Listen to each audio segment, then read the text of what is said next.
Mesdames, Messieurs, bienvenue à l'émission Les Mystères de l'Infini. Aujourd'hui, un sujet passionnant, la synchronicité.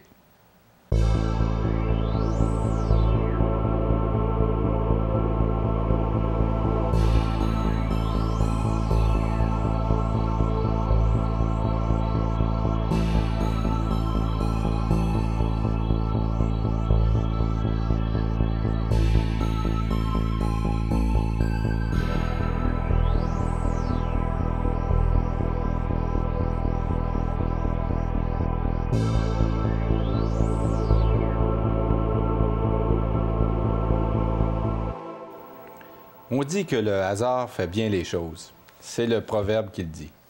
Maintenant, est-ce que le hasard existe vraiment? Aujourd'hui, avec M. Normand Pinard, c'est ce que nous allons voir donc avec la synchronicité. Alors, qu'est-ce qui fait que certaines choses arrivent en même temps? Alors, voilà. Bonjour, M. Pinard, ça va bien? Bonjour, M. Saunier. Oui. Alors, quel beau sujet, la synchronicité, parce que je pense qu'on englobe plusieurs aspects de l'infini de l'homme, n'est-ce pas? C'est quelque chose qui nous permet de comprendre la parapsychologie et, par le fait même, une meilleure compréhension de l'être humain. Pouvez-vous donner un exemple pour les gens qui nous écoutent, pour qu'ils sachent de quoi on parle lorsqu'on parle de synchronicité? C'est-à-dire, ce qu'on entend souvent, là, on pense à quelqu'un qu'on n'a pas vu depuis une dizaine d'années, on sort et puis finalement, on a son téléphone, un appel de cette personne-là, ou encore on peut la croiser sur la rue, puis on y pensait peut-être la veille ou la matinée même. Donc, la synchronicité, il faut comprendre que c'est un mot... D'abord, premièrement, c'est quelque chose que tout le monde vit. Donc, c'est quelque chose qui est inévitable comme expérience. C'est quelque chose qui va... J'ai déjà dit, je pense que c'est dans la magie blanche, la magie noire, que je plaçais le monde en moi et que c'était une sorte d'exercice d'esprit pour moi, ouais. Un jeu. Et en fait, c'est pas un jeu. C'est une concentration qui me permet de mieux comprendre l'univers dans lequel je vis. Lorsque l'on place le monde en soi, c'est comme si nous pouvions l'orienter. Alors, je m'explique. En fait, fondamentalement, si on prend, par exemple, Carl Gustav Jung, ça a été le premier à se rendre compte, l'un des premiers à avoir très bien travaillé sur ce qu'on appelle la synchronicité, se rendre compte de qu'est-ce que c'est au juste. Donc, il était en train de parler à une patiente et il ne pouvait plus poursuivre la leçon avec la patiente, ne pouvait plus poursuivre la thérapie pour la simple raison qu'il était en train de travailler avec sa patiente sur un rêve. Et il lui manquait un élément que la patiente avait oublié. Alors, et ça, c'est Carl Gustav Jung qui l'écrit dans son livre, il y a un scarabée qui se promène sur le bord de la fenêtre et la patiente se retourne et dit « Ah, je viens de me souvenir de mon rêve. Dans mon rêve, il y avait un scarabée. » Et la thérapie a pu se poursuivre. Alors, évidemment, la synchronicité joue un rôle important, mais je vais tenter ce soir d'en expliquer une partie. Oui. Parce qu'il ne s'agit pas juste de rencontrer du monde par hasard. À la question tantôt, est-ce que le hasard existe? Je dirais, les deux existent. À la fois, oui, il y a des choses qui peuvent exister dans un pur hasard. Mais je sais qu'au fur et à mesure où un individu adhère à sa conscience, qu'il oriente lui-même de plus en plus sa vie. Et c'est le but d'un individu qui passe à la conscience. C'est d'acquérir un certain pouvoir sur la réalité, sur l'environnement, dans le but d'avoir une vie qui est intéressante. Donc, il est question ici de comprendre... Je vais vous donner un autre exemple. Il est question ici de... admettons que le téléphone ne sonne pas du tout chez vous, c'est très tranquille. Vous mettez votre manteau, vous vous apprêtez à sortir, le téléphone sonne. Vous allez me dire que c'est banal, mais lorsque ça se produit, à tous les jours, ce n'est plus quelque chose de banal, n'est-ce pas?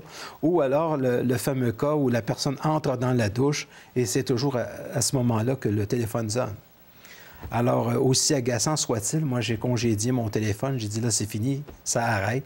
Et j'ai eu une conversation sérieuse avec mon téléphone pour dire, tu vas sonner quand ça va me plaire. Il s'agit d'ordonner aux choses à un moment donné. Alors, je dirais que le monde est à la fois en soi et il se projette dans l'environnement et dans l'extérieur. Donc, nos pensées qui représentent la relation que nous établissons avec notre inconscient, que nous établissons avec notre subconscient. Donc, la relation émotive que nous avons avec nous. Si on se sent dans la vie gagnant ou si on se sent passé à côté, ce que j'appelle l'ambiance de notre humeur. Ce que j'ai remarqué le plus souvent, c'est que l'ambiance de notre humeur, qui est composée par ces interrelations psychiques entre l'inconscient et la conscience, crée des gens qui vont apparaître dans notre réalité et qui vont ressembler à nos pensées. Si on est déprimé, on rencontre des gens qui nous dépriment. Et ça devient une sorte de cercle vicieux dans lequel on ne s'en sort pas. Et si on rencontre des gens qui sont pleins d'énergie, premièrement, on change de vibration. Puis moi, ça, c'est le but beaucoup des gens qui viennent dans mes conférences, de comprendre ces choses-là, mais aussi de les mettre en application. Parce que comprendre, ça ne vaut rien si ce n'est pas quelque chose qu'on n'arrive pas à mettre en application. Donc, premièrement, saisir qu'une fois que le monde est en soi, qu'il fait partie de nos pensées, de notre ambiance psychologique, nous pouvons changer le réel. Maintenant, voilà qu'avec un physicien comme Michio Kaku, qu'on arrive à la compréhension des univers multiples, des multiples possibilités, de cette étrange expérience qui a été faite en laboratoire, que des particules ne se comportent pas de la même manière lorsqu'elles sont observées que lorsqu'on ne les observe pas. Elles ne se comportent pas de la même manière lorsqu'elles sont mesurées que lorsqu'on ne les mesure pas. Donc, comme si l'ambiance psychologique du savant qui essaie d'étudier les particules, elles se sentent vues, observées, et elles vont agir dans une autre dimension. On pourrait même dire un autre pattern, monde, et elles vont se comporter de manière différente. Alors, il faut comprendre ceci. Dans la parapsychologie, la synchronicité sont des éléments d'interrelation avec un monde énergétique. Alors, ce n'est pas une magie un petit peu comme le Moyen Âge, comme quelque chose que nous n'arrivons pas à comprendre, à saisir, qui est mystérieux. C'est mystérieux tant et aussi longtemps que la science ne va pas arriver à trouver des explications. Mais en fait, ça fait probablement partie de l'échange énergétique qui se déroule dans le monde de la matière dans lequel nous vivons, mais nous devrons éventuellement arriver à des explications plus concrètes sur ces choses-là. Donc, je dirais ceci, c'est le en soi qui se manifeste dans le monde et c'est notre ambiance intérieure qui, au fur et à mesure où nous accédons à une conscience plus élevée, va sortir de soi et aller toucher le monde au complet. Et je parle jusqu'en Chine. Pouvez-vous expliquer pourquoi, par exemple, lorsque on décide d'aller dans un endroit où on veut retrouver la paix, par exemple, dans un terrain de camping sauvage, et on se dit, je vais passer un bon moment pendant une semaine seul avec moi-même, et la première chose qui nous arrive, c'est qu'on rencontre quelqu'un qui reste sur la même rue que nous, au même endroit, et on pensait justement se retrouver seul. Pourquoi cette synchronicité-là ne cadre pas toujours avec notre volonté? Parce qu'une ambiance, ça fait partie de notre inconscient, ça fait partie de notre subconscient. C'est la somme totale de l'inconscient, de la conscience, puis de l'inconscient.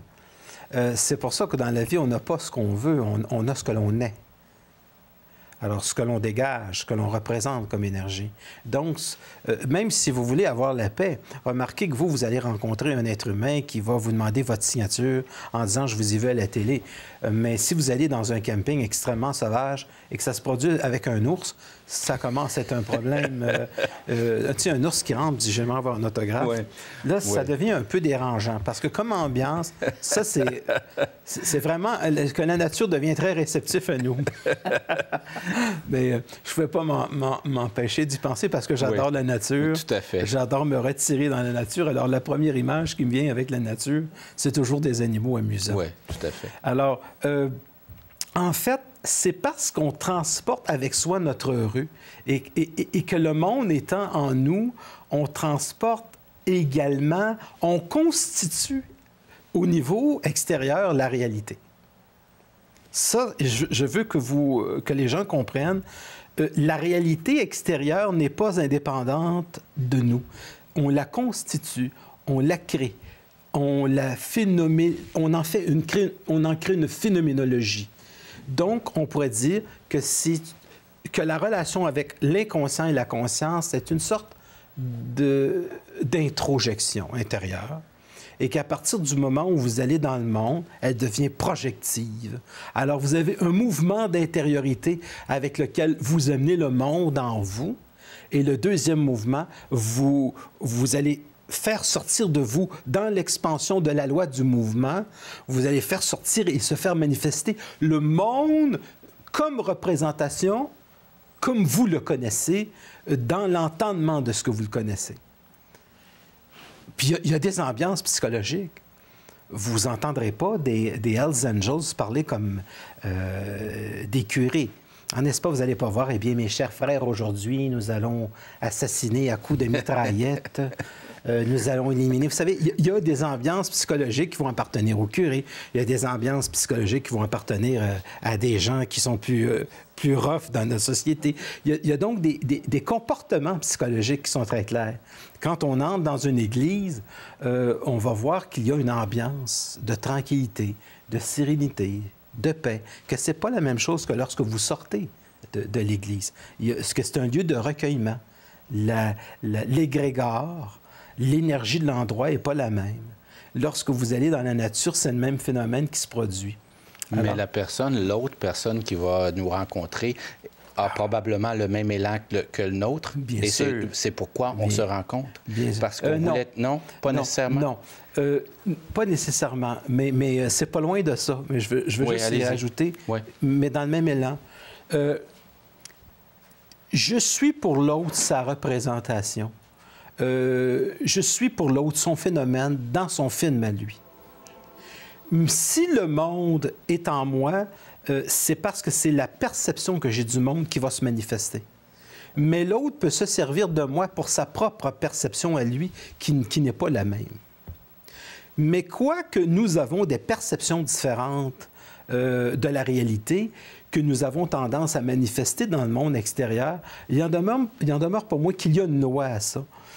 On pourrait dire qu'il ressemble à la loi des 3 mousquetaires. Un pour tous et tous pour un. C'est-à-dire que je construis le monde, je le constitue, je me place dans une harmonie qui va faire arriver dans ma vie telle ou telle personne, mais aussi le monde se donne à lui-même, le monde se construit, le monde se donne, le monde se constitue, et c'est la raison pour laquelle, lorsque vous entrez le soir et que vous écoutez votre téléviseur à 18h, bien, c'est souvent des nouvelles qui sont tragiques, et moi, je les écoute plus personnellement parce qu'elles changent mon ambiance. Je me documente un peu sur Internet, mais je fais attention à ma sensibilité parce que ma sensibilité a maintenant le pouvoir de me créer une intériorité qui va se manifester immédiatement.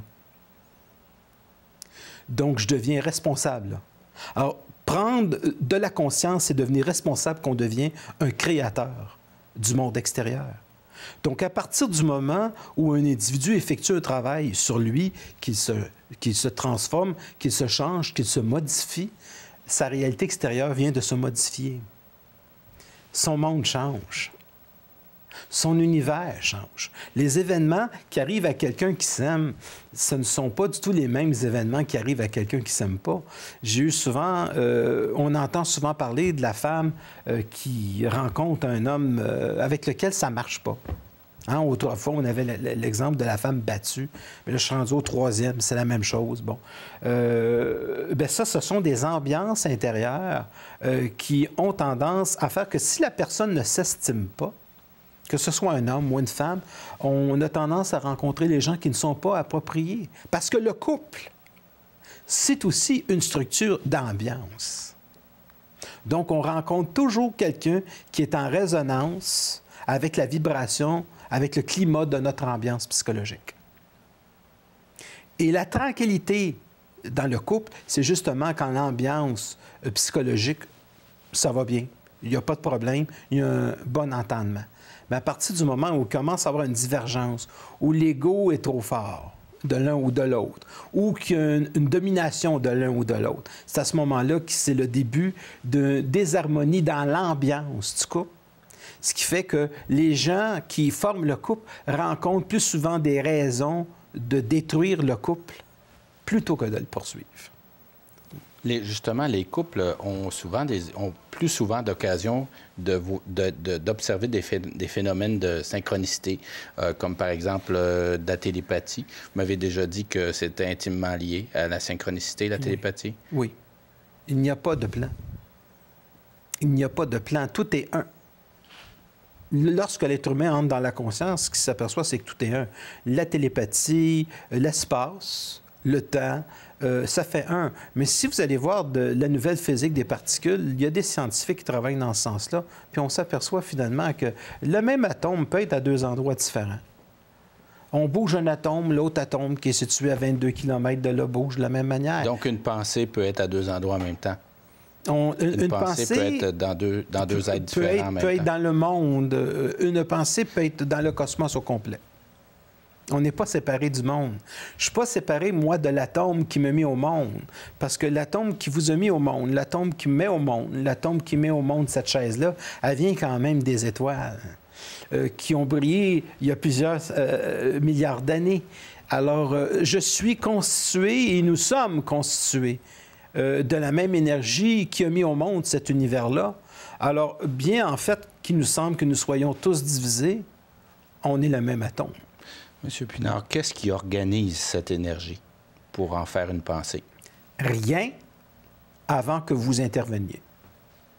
Il n'y a rien dans le monde avant que vous commencez à créer le monde. Il n'y a pas de sens véritable à la vie. Et n'importe quel être humain qui s'arrête à penser au sens de la vie, la première chose dont il va avoir très peur, c'est qu'il n'y a pas de sens. À moins que vous deveniez le créateur.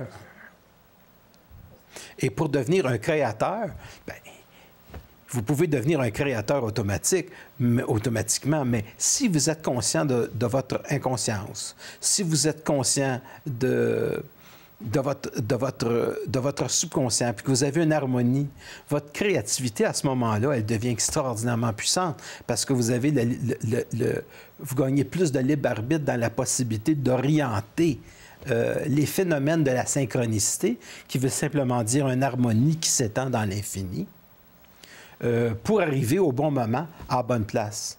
On dit d'un individu malchanceux, et j'arrive toujours au mauvais moment, au mauvais endroit. Puis celui qui est chanceux dit « Ah, j'ai été chanceux, je suis arrivé dans le bon timing de ma vie. À un certain moment, j'ai rencontré tel individu. Puis finalement, au niveau du commerce, ça s'est fait facilement. J'allais fermer la boutique quand une cliente est rentrée, puis finalement, j'avais pas vendu 2-3 paires de souliers, puis finalement, je vends la dernière qui traînait sur la tablette. La même chose avec les voitures. Hein. Bon, j'allais fermer, des coups, il entre un client, puis finalement, c'est lui qui est parti avec la voiture. Comprenez-vous? Donc, ça va toujours faire partie d'une sorte d'ambiance psychologique qui peut se manifester à moyen terme, qui peut se manifester à court terme, puis à long terme. On est une ambiance... la phénoménologie, c'est quelque chose dans la pensée qui peut se produire immédiatement. C'est quelque chose qui peut se produire à moyen terme ou à court terme. Autrement dit, être gagnant dans la vie, c'est bien comprendre le principe de la synchronicité. C'est de comprendre qu'on est créateur. C'est comme un coach, si on est dans les sports. Si on ne motive pas les gens à changer la perception en disant « tu vas gagner », tu as du potentiel, tu vas gagner, on va les avoir, on va les avoir. Si on ne change pas la perception, puis qu'on ne crée pas une motivation, l'équipe perd. L'équipe perd. Parce que le pouvoir du coaching est tellement important que ça change non seulement l'ambiance psychologique de l'individu, mais ça lui met en tête qu'il peut gagner et ça fait dévier des rondelles à bonne place pour que toi, tu gagnes dans la vie. C'est ça qui devient intéressant dans le phénomène de la synchronicité. C'est que la synchronicité, c'est quelque chose d'extraordinaire qui agit continuellement, que tout le monde peut vérifier. Et on n'est peut-être pas séparés ici, là, je le mentionne, on n'est peut-être pas séparés d'une rondelle qui aurait peut-être pas dû attraper le patin de l'un et qui finalement a dévié et que ça fait partie peut-être des lois mathématiques extrêmement poussées que l'on va peut-être arriver à expliquer dans l'humanité. Bien, en science, on l'appelait la théorie du chaos. La théorie du chaos. C'est-à-dire l'aile du papillon dans un continent qui développe une tempête. Qui développe une tempête à l'autre bout du monde. C'est ça. Avec, à partir du premier atome qui... Donc... Alors, je dirais que la conscience, c'est orienter le chaos et le mettre chaos. Ça, c'est pour la personne qui aime le hockey. C'est du jeu, mais en même temps, c'est très sérieux. Hein? C'est très sérieux. Je le dis tout comme ça pour notre réalisateur qui est un coach de hockey et qui va apprécier certainement ça. Qui prend ça très au sérieux, d'ailleurs. Qui prend ça très certainement. Je suis convaincu qu'il vous a entendu. Il a entendu les bons conseils que vous lui avez insufflés. C'est-à-dire que changer la perspective psychologique, c'est changer l'environnement. C'est-à-dire que, comprenez ceci qui est extraordinaire, on n'est pas isolé du monde. Et c'est la même chose pour la personne. Je le répète encore parce que c'est très anecdotique, tout ça. C'est la personne qui dit à chaque fois que je prends mon bain, le téléphone sonne. Non, mais puis là, elle devient enragée. Et plus elle devient enragée, plus le téléphone sonne quand elle va prendre son bain. Comprenez-vous? Parce que là, ça devient de l'auto-hypnose. Oui. Je suis tellement enragé, là, avec mon téléphone. Mais la personne, là, elle s'en va prendre son bain, le téléphone note. Ou bien non, ça sonne quand je ferme la porte. Oui. Comprenez-vous? Oui. Mais ce que la dame ne comprend pas, c'est qu'on peut dire, OK, là, ça va faire les vues, là. Là, c'est comme parler au gars des vues. Dire, c'est-tu possible? Là, j'arrange ça. Elle parlait à son téléphone. Dire, là t'arrêtes de sonner parce que c'est moi qui va te casser. C'est moi qui va te sonner. Et puis, ça va être ton heure. Et donc, il faut savoir parler. Moi, je dirais, ça va jusque-là. Il faut savoir se parler. Il faut savoir parler aux événements comme s'ils avaient une vie propre. Comme si les événements étaient des petits animaux à apprivoiser.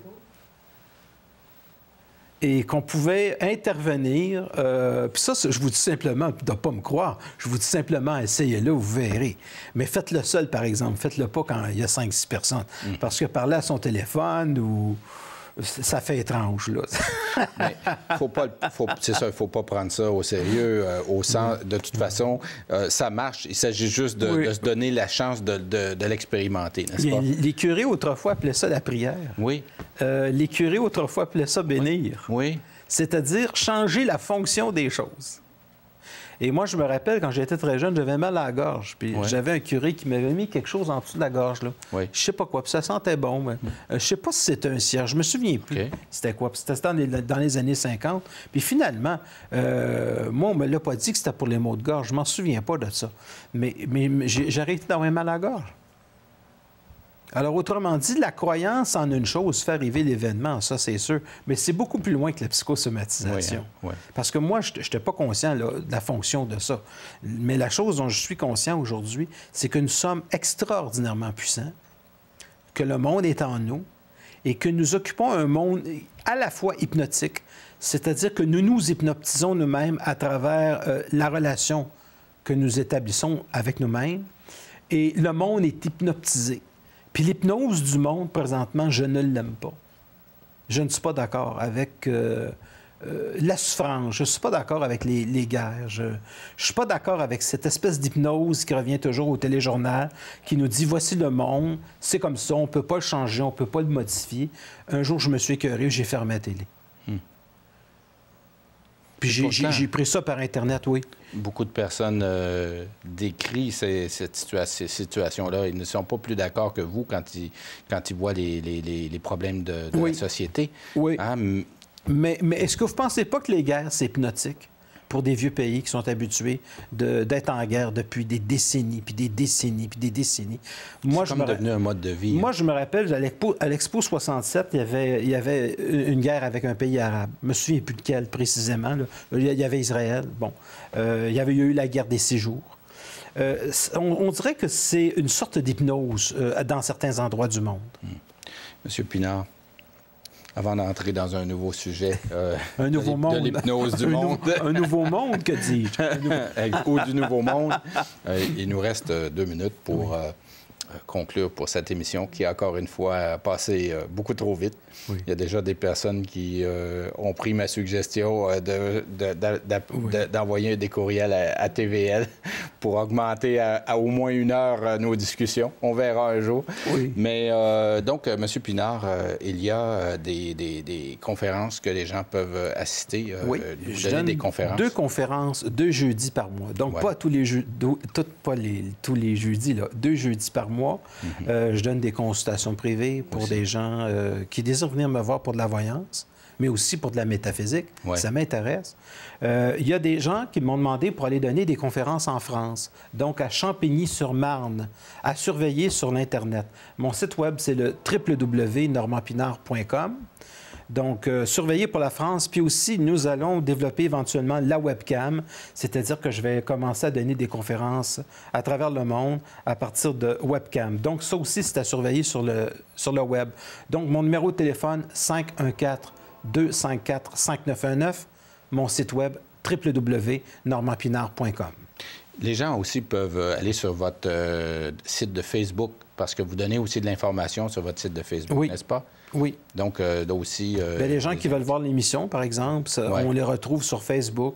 Il y a le Facebook Les Mystères de l'Infini, il y a mon Facebook personnel. Ouais. Donc, si vous voulez me communiquer un petit mot, j'aime beaucoup ça. Exactement. Ça me fait plaisir. Et puis, ils peuvent devenir vos amis Facebook en même temps. Comme ça, c'est comme ça qu'ils peuvent savoir quand vous faites une activité, ils reçoivent la notification. Il y a aussi... Donc, les webconférences que vous en avez parlé, mais ça s'en vient à court terme. Oui. Et donc, si les gens sont intéressés à ces webconférences, ils doivent vous envoyer un courriel pour que vous puissiez les informer. Ils vont m'envoyer, c'est-à-dire pour des gens qui veulent aussi bien la webconférence, qu'ils veulent assister aussi à une conférence en France, c'est toujours par courriel. Donc, si j'ai un certain nombre d'individus, parce que ça fait plusieurs années que des gens me demandent d'aller en France, Champigny-sur-Marne, ça pourrait être intéressant, mais on ne peut pas se retrouver une centaine non plus, là. Voilà, c'est fini. Monsieur Pinard, c'est vraiment terminé. Merci, mesdames, messieurs, et nous allons nous revoir très bientôt dans une émission Les Mystères de l'Infini. Et n'hésitez pas à communiquer à info@tvrl.ca pour nous donner vos commentaires sur l'émission. Alors, merci.